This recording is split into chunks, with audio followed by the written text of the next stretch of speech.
আমার। আর 1 ঘন্টা তোমার হাজবেন্ড বাইরে পাহারা দেবে, যাতে বাইরের থেকে কেউ এই ঘরে আসতে না পারে। শুধু আমি থাকবো আর তুমি থাকবে। আমি ওকে টাকা দিয়ে এসেছি, বিশ্বাস করো, নগদ 2 লক্ষ টাকা দিয়েছি, যাতে এখন 1 ঘন্টার জন্য এই ঘরে কেউ না আসে। এসব হতে পারে না, ওইরকম করতেই পারে না। ট্রাস্ট মি, ও এমনটাই করেছে। ওকে টাকা দিয়েছি, তাই ও আমাকে এখানে পাঠিয়ে দিয়েছে।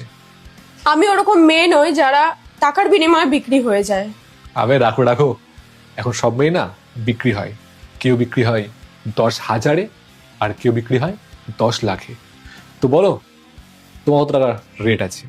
তোমার বর না হয় 2 লক্ষ টাকায় সেল হয়ে গেছে, তো বলো তোমার কত টাকা রেট আছে, সেটাই আমি দেবো। ফালতু কথাগুলো কম বলো আর এক্ষুনি আমার বেডরুম থেকে বেরিয়ে যাও।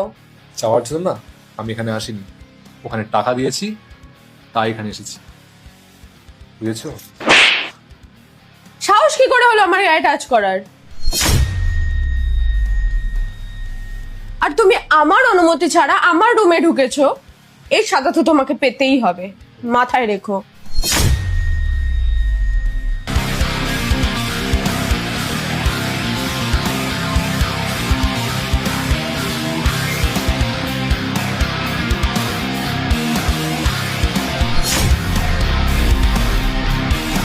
আরে যারা, ভেতরে কি হলো? কি হলো ভেতরে জিজ্ঞাসা করছো? লজ্জা করে না তোমার? সামান্য কিছু টাকার জন্য তুমি নিজের স্ত্রীকে অন্যের কাছে বিক্রি করে দিচ্ছ। ওকে তো আমি কোর্টে চালান করবই, আর তোমাকেও। মাথায় রেখো, তোমাকেও আমি জেলের ভাত খাওয়াবো।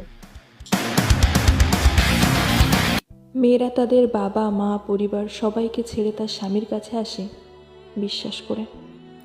স্বামীদের উচিত তার স্ত্রীকে উপযুক্ত সম্মান দেওয়া, তাকে অন্যের কাছে ছোট করা নয়। আজকের সমাজে সত্যিই কি মেয়েরা সুরক্ষিত?